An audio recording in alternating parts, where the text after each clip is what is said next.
Cuando Moisés partió, un profundo silencio se apoderó de Israel, como si el desierto mismo exhalara un suspiro de respeto por el fin de una era. Recuerdos de milagros, viajes interminables y encuentros con el Dios vivo resonaban en la mente de cada hombre, mujer y niño. Sin embargo, incluso en el duelo, había un llamado que nadie podía ignorar. Dios había elegido un nuevo líder, y su nombre era Josué, hijo de Nun, el guerrero que había caminado junto a Moisés durante décadas.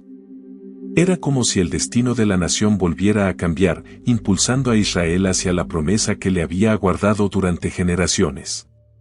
Josué sintió el peso de esta transición como una montaña sobre sus hombros. El desierto que se extendía ante él parecía diferente, más tranquilo, como si esperara su siguiente paso. Y fue en ese momento que la voz del Señor llegó con poder y dulzura: sé fuerte y valiente. Palabras que le traspasaron el alma como un rayo de luz. No solo recibía una misión, estaba siendo moldeado ante todo Israel para asumir el papel que Moisés había dejado. Dios no pedía fuerza humana, sino confianza plena. El pueblo observaba atentamente a Josué. Muchos lo conocían como soldado, como el fiel ayudante de Moisés, pero ahora lo veían de otra manera. Él era el hombre que llevaría los sueños de los patriarcas, el futuro de las tribus y la responsabilidad de guiar a todos hacia la tierra jurada a Abraham. El desierto, tan vasto y aparentemente vacío, se estaba convirtiendo en el escenario de algo grandioso. El viento soplaba entre las tiendas, y cada ráfaga parecía reforzar la urgencia del mandato divino que resonaba en el corazón de Josué. Antes de avanzar, Josué caminó hasta el punto más alto alrededor del campamento. Desde allí, podía ver la inmensidad del valle, el río Jordán centelleando a lo lejos, y más allá, las tierras que rebosaban de promesas. Su mente palpitaba con recuerdos de todo lo que Dios había hecho desde Egipto, las plagas, la división del mar, el Sinaí en llamas, el maná cayendo durante 40 años.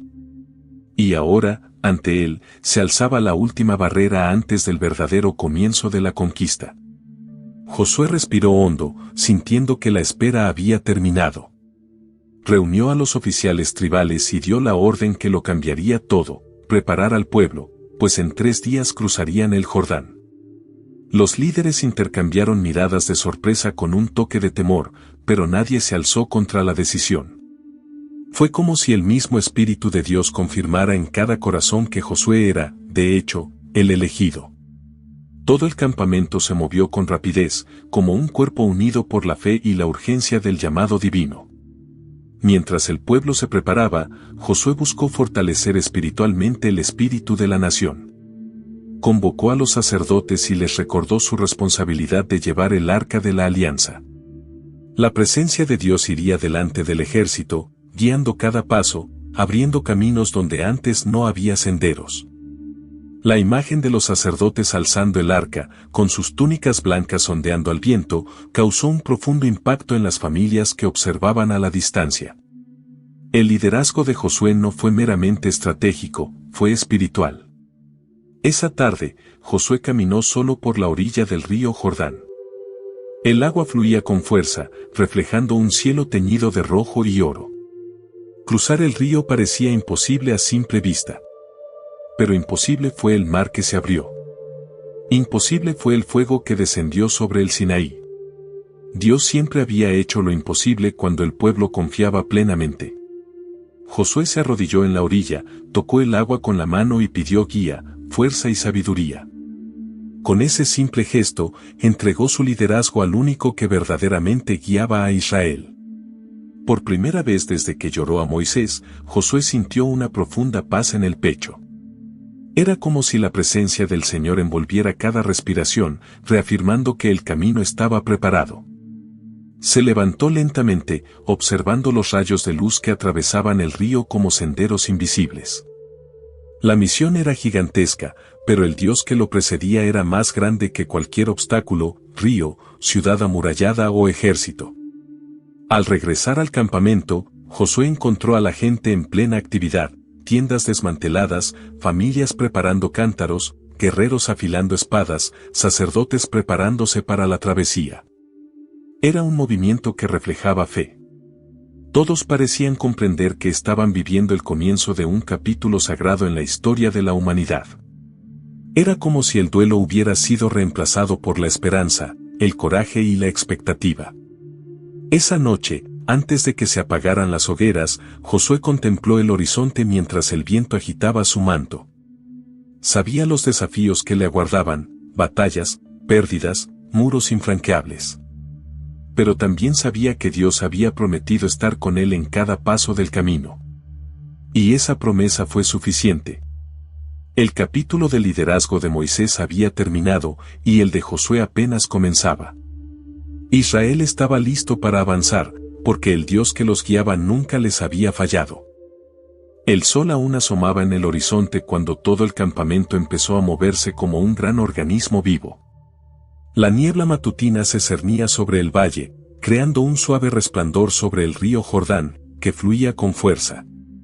Era el día señalado por Dios, y el pueblo sabía que presenciaría algo que ninguna generación olvidaría. Josué caminaba adelante, sintiendo en lo más profundo de sí mismo que ese momento era la verdadera línea divisoria entre el desierto y la promesa. El frío viento matutino le rozaba el rostro, como si el cielo mismo anunciara el comienzo de la gran travesía. Los sacerdotes se acercaron portando el arca de la alianza, con cada paso marcado por una profunda reverencia. El brillo del oro reflejaba el sol naciente, creando un espectáculo silencioso que paralizaba el campamento. Familias enteras se detuvieron a contemplar el paso de la sagrada procesión, y murmullos de asombro se extendieron como una suave ola. Para muchos, era la primera vez que veían tan de cerca el objeto que representaba la presencia misma de Dios caminando con Israel. Esa visión los llenó de valor y santo asombro. Josué levantó la mano, indicando a todos que se acercaran a la orilla del Jordán. El agua avanzaba con fuerza, turbia y veloz, amenazando cualquier intento de cruzar. Pero el pueblo no se quejó, no dudó, no vaciló.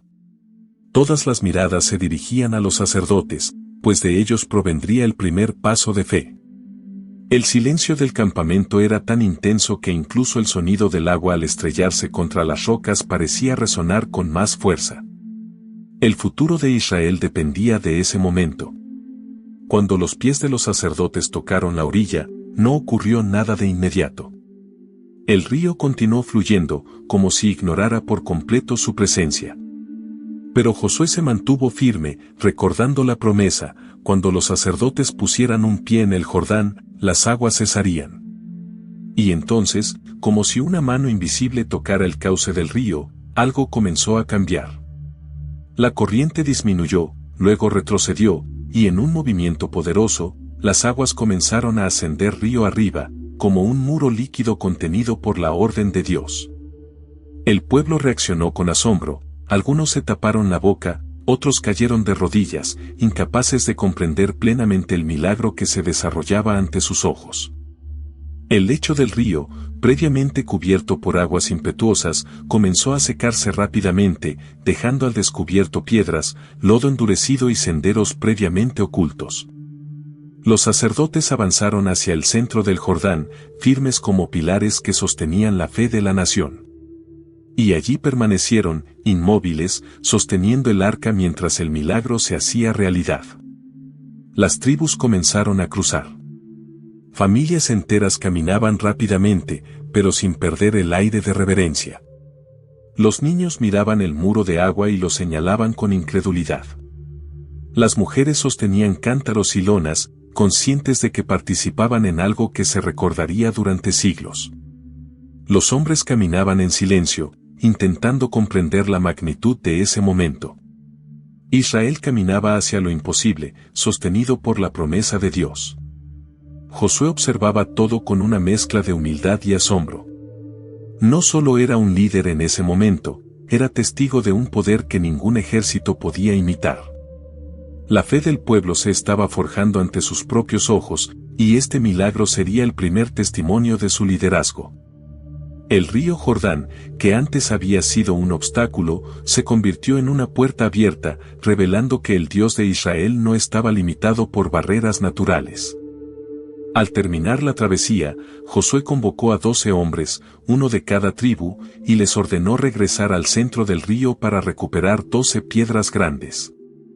Las piedras eran pesadas, irregulares y llenas de marcas, cada una representando un testimonio de la fidelidad divina. Josué sabía que Israel necesitaba memoria, no solo milagros. Esa generación vería la mano del Señor, pero las generaciones futuras necesitarían escuchar, aprender y creer mediante señales visibles. Con el pueblo a salvo en la otra orilla, los sacerdotes finalmente abandonaron el lecho seco del Jordán. En cuanto sus pies tocaron tierra firme, las aguas regresaron con fuerza, reanudando su curso como si nada hubiera pasado. Pero en el corazón de Israel, nada volvería a ser igual. Ese río ya no representaba una frontera, sino un paso. Dios había demostrado que la promesa era real y que Él mismo guiaría cada paso a partir de entonces. Al caer la tarde, Josué ordenó que se erigieran las 12 piedras en Gilgal, formando un monumento permanente. El pueblo se reunió alrededor del monumento mientras el sol tiñe de rojo el cielo, y la nueva generación observaba con ojos esperanzados. Josué habló con voz firme, explicando que esas piedras recordarían a todos, para siempre, que Dios había dividido el río Jordán delante de Israel. Y esa noche, mientras el campamento se extendía por la tierra prometida, todos descansaron en la certeza de que el Dios que guía es el mismo Dios que cumple. El amanecer en Gilgal trajo un silencio diferente, como si la tierra misma supiera que un nuevo capítulo estaba a punto de abrirse ante los ojos de Israel. A lo lejos, los muros de Jericó se alzaban contra el cielo como un gigante desafiante, impenetrable y orgulloso. Josué contempló la ciudad sitiada, con sus amplios muros y altas torres, y sintió crecer el peso de la misión. Jericó no era solo la primera batalla, era la puerta de entrada a toda la tierra prometida. Si no caía, ninguna tribu avanzaría. Sin embargo, Josué sabía que Dios no lo había traído hasta ese punto para dejarlo solo frente a lo imposible. El pueblo de Jericó observaba a Israel con creciente temor. La noticia del cruce del Jordán se había extendido como la pólvora entre las ciudades cananeas. Un río desbordado, detenido repentinamente, no era algo que se pudiera ignorar. Para muchos, era evidente que el Dios de Israel era diferente a todos los dioses de Canaán. Sus obras eran vivas, poderosas, incontrolables. Y ahora, con Israel acampado a sus puertas, Jericó se encerró en sí misma, temiendo lo que estaba por venir. Josué caminó solo al anochecer, buscando dirección para la batalla. El viento agitaba la arena a su alrededor, y la luz escarlata del atardecer teñía el cielo de colores ardientes. Fue en ese silencioso entorno que vio a un hombre de pie, con una espada desenvainada en la mano. La presencia de aquel guerrero era tan intensa que Josué sintió que le flaqueaban las rodillas. Se acercó respetuosamente y le preguntó si era amigo o enemigo. La respuesta, firme como un trueno, lo cambió todo: soy el comandante del ejército del Señor. En ese momento, Josué comprendió que la guerra no se libraría con la fuerza humana, sino con el poderoso brazo de Dios. A la mañana siguiente, Josué convocó a todo el pueblo y les comunicó la estrategia dada por el Señor. Una estrategia que ningún general aceptaría: marchar alrededor de la ciudad en absoluto silencio durante 6 días, con los sacerdotes tocando las trompetas y el arca a la cabeza. Sin armas desenvainadas, sin gritos de guerra, sin ataques directos. Solo fe, obediencia y paso firme. Algunos guerreros fruncieron el ceño, confundidos, pero ninguno se atrevió a cuestionar. El milagro de la travesía aún estaba fresco en la memoria de todos. Si Dios mandaba, Israel obedecía. El primer día estuvo marcado por la sorpresa mutua. Los sacerdotes iniciaron la marcha, tocando trompetas que resonaban entre los muros. El pueblo lo siguió en absoluto silencio, levantando una ligera nube de polvo en el aire con cada paso. Los habitantes de Jericó observaban desconcertados, esperando un ataque en cualquier momento, pero nada ocurrió. Cuando Israel completó el circuito y regresó al campamento sin derribar una sola piedra, la ciudad entró en pánico. El enemigo que marchaba sin atacar era mucho más aterrador que el que había estado gritando. El segundo, tercer y cuarto día se repitieron con la misma fidelidad. Israel marchó, sonaron las trompetas, reinó el silencio. No hubo variación, vacilación ni fatiga visible. Con cada giro, el pueblo sentía una creciente certeza de que algo grandioso estaba a punto de suceder. Y dentro de la ciudad, el miedo se transformó en desesperación. Los corazones de los guerreros cananeos se derritieron, pues no comprendían la fuerza que impulsaba a Israel. Vieron soldados, pero tras esos escalones se escondía algo mucho mayor. Al sexto día, Josué sintió que su corazón se aceleraba. Sabía que el séptimo día sería decisivo y que Dios esperaba obediencia total antes de liberar su poder. Esa noche, oró largamente, recordando todo lo que Dios ya había hecho. La promesa a Moisés, el cruce del Jordán, la confirmación del comandante celestial, todo apuntaba a ese momento. Jericó era imposible para los hombres, pero no lo era para Dios. La victoria ya estaba escrita en la eternidad. Al llegar el séptimo día, Israel se levantó antes del amanecer. El aire matutino era frío, pero el corazón del pueblo ardía como el fuego. Esta vez, darían 7 vueltas a la ciudad. Cada vuelta aumentaba la tensión entre los israelitas y el temor entre los habitantes de Jericó. El sonido de las trompetas se hizo más intenso, como si el cielo mismo respirara con Israel. Y entonces, tras la séptima vuelta, el silencio se extendió como una ola invisible. Josué levantó el brazo y dio la orden que resonaría por generaciones: grita. El grito que surgió no fue humano, fue espiritual, poderoso, colectivo, como el rugido de todo un pueblo que entrega su fe al Dios vivo. En ese mismo instante, una fuerza colosal sacudió la tierra. Los muros de Jericó temblaron, se agrietaron y se desmoronaron como arena ante el viento. Lo imposible cayó ante los ojos de Israel. El gigante había caído sin que una sola espada se hubiera alzado contra él.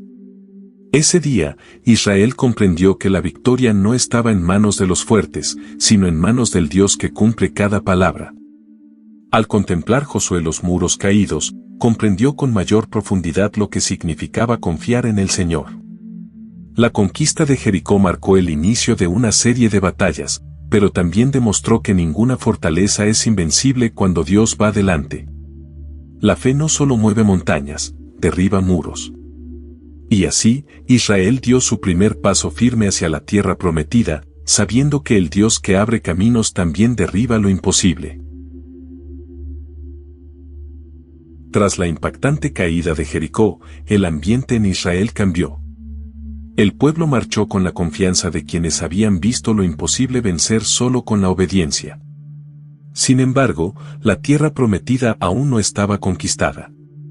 Más ciudades se alzaban ante ellos, cada una lista para defender ferozmente su territorio. Josué sabía que cada paso sería un desafío y que el enemigo no se retiraría fácilmente. El silencio tras la victoria en Jericó fue rápidamente reemplazado por la urgencia de la siguiente batalla, pues la promesa exigía un avance constante. La ciudad de Ai surgió como el siguiente objetivo, pequeña pero estratégicamente ubicada. Aparentemente, sería una conquista sencilla, mucho menos desafiante que Jericó. Sin embargo, la confianza del pueblo se convirtió en arrogancia, y un pecado oculto dentro del campamento trajo consecuencias devastadoras. Acán se había apropiado de objetos prohibidos, profanando la santidad de Israel. Cuando los guerreros avanzaron contra Ai, sufrieron una humillante derrota.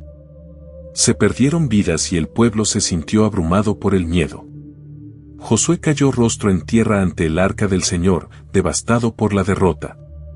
Sus gritos, mezclados con polvo y lágrimas, imploraban respuestas, guía y misericordia. Dios entonces reveló el pecado oculto, recordándole a Josué que ninguna batalla se ganaría si el corazón de Israel no era puro. La santidad era más decisiva que las estrategias, y el pecado de un hombre había afectado a toda la nación. Tras enfrentarse a Acán según el mandato divino, Josué comprendió una vez más que la victoria y la pureza iban de la mano. Con el campamento limpio, Dios restauró la confianza de Israel. Esta vez, el Señor proporcionó una estrategia militar integral para derrotar a Ai. Bajo el mando de Josué, el ejército preparó una elaborada emboscada, atrayendo a los guerreros de Ai fuera de la ciudad, mientras un segundo grupo se infiltraba silenciosamente y prendía fuego a todo.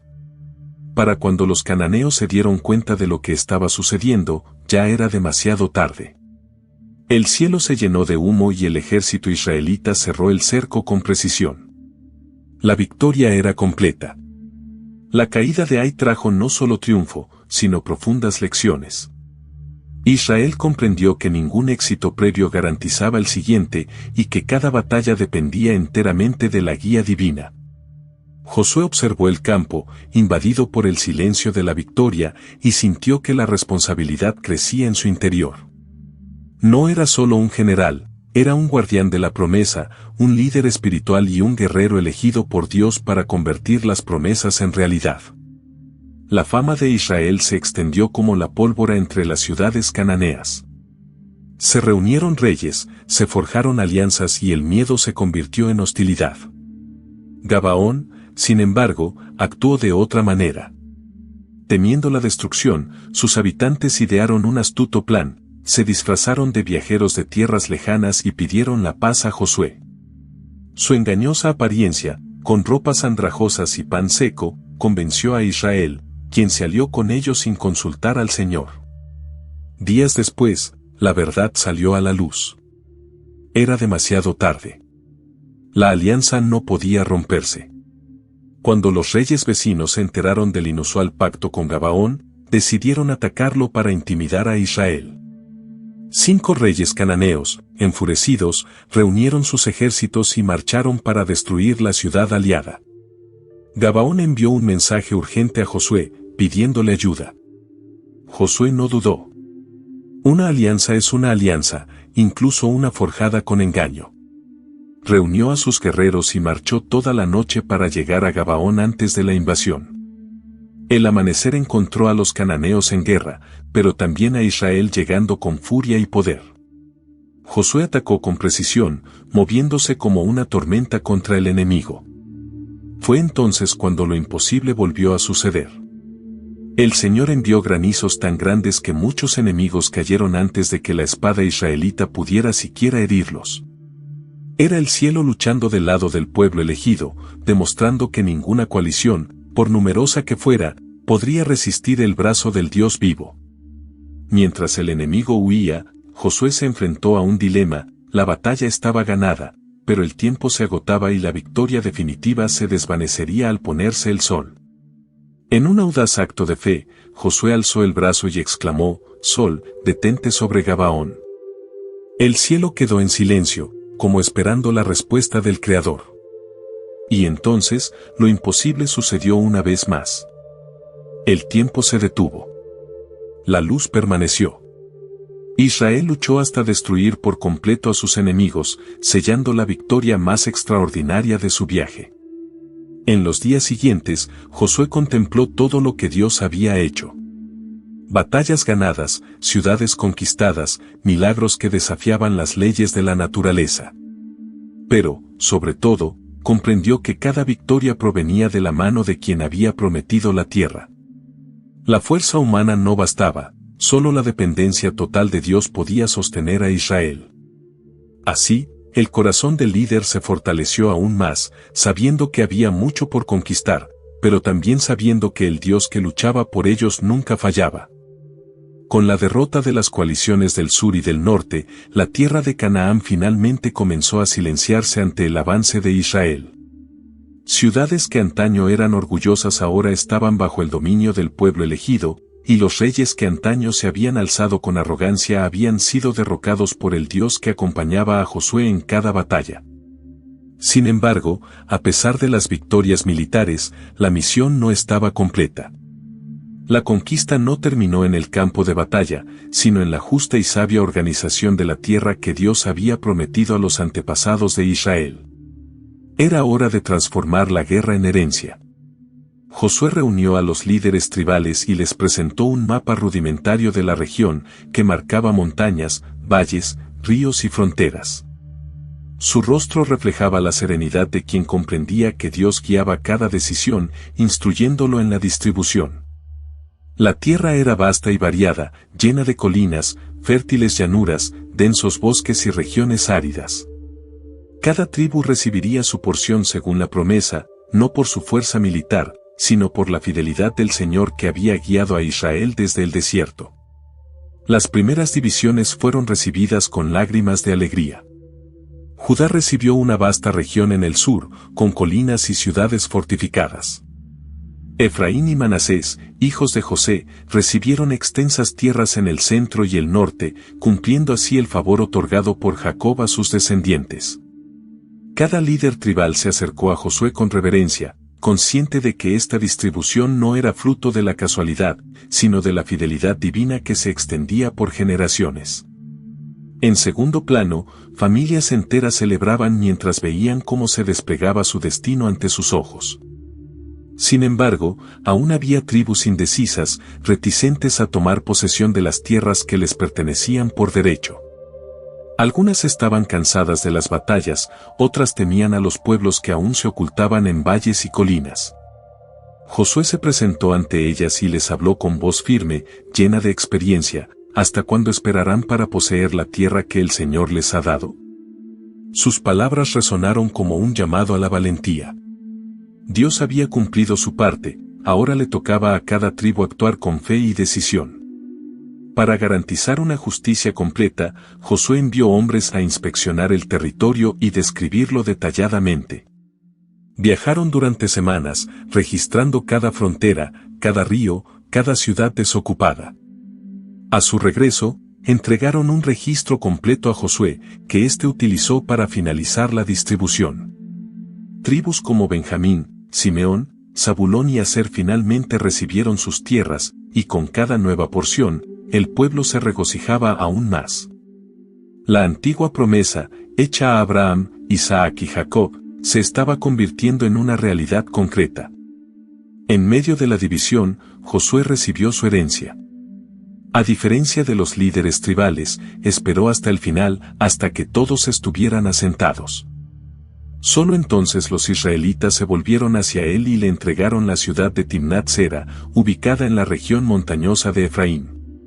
Josué trabajó con sus propias manos para reconstruirla y habitarla.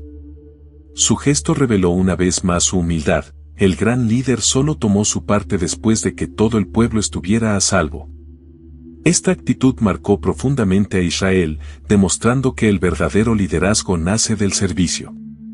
Con el pueblo asentado, se erigió el tabernáculo en Silo, convirtiéndose en el corazón espiritual de la nación. Allí, las tribus se reunían para adorar, presentar ofrendas y recordar las obras de Dios. El tabernáculo se convirtió en un símbolo de que, aunque la tierra estaba dividida entre tribus, Israel permanecía unido por el Dios que moraba entre ellos. Josué recorrió el campamento observando a las familias construyendo casas, a los niños corriendo entre las tiendas y a los campos preparándose para el cultivo. La tierra prometida finalmente cobró vida. Ya de edad avanzada, Josué reunió de nuevo a todo el pueblo. Sabía que su tiempo entre ellos se acercaba a su fin y necesitaba dejar instrucciones claras para que Israel permaneciera fiel. Su voz era firme, experimentada y tierna. Les recordó las batallas ganadas, los milagros presenciados y la constante fidelidad del Señor. Pero también les advirtió que la prosperidad podía traer olvido. Los instó a nunca recurrir a dioses extranjeros, a permanecer firmes en el pacto y a enseñar a sus hijos todo lo que Dios había hecho. El pacto se renovó solemnemente. En Siquelm, Josué erigió una gran piedra como testimonio del compromiso del pueblo. La piedra permaneció inmóvil, simbolizando la permanencia de la palabra que Israel juró ante Dios. El silencio que siguió pareció envolver a todos en reverencia. El pueblo comprendió que, incluso con la tierra conquistada, el corazón aún podía desfallecer. La piedra serviría como recordatorio de que la fidelidad no terminaba con las conquistas, sino que se mantenía día tras día. Al cumplirse sus días, Josué partió de esta vida dejando un legado de valentía, obediencia y liderazgo servicial. No solo había guiado a Israel a la tierra prometida, sino que había demostrado que confiar en el Señor transforma a hombres comunes en instrumentos de milagros. Sus batallas, sus victorias y su sabiduría quedaron para siempre en la memoria del pueblo. Así terminó la vida de quien había sido siervo de Moisés, pero que se había convertido en amigo de Dios. E Israel, establecido y fortalecido, supo que cada conquista alcanzada era fruto de la mano del Dios que nunca falla.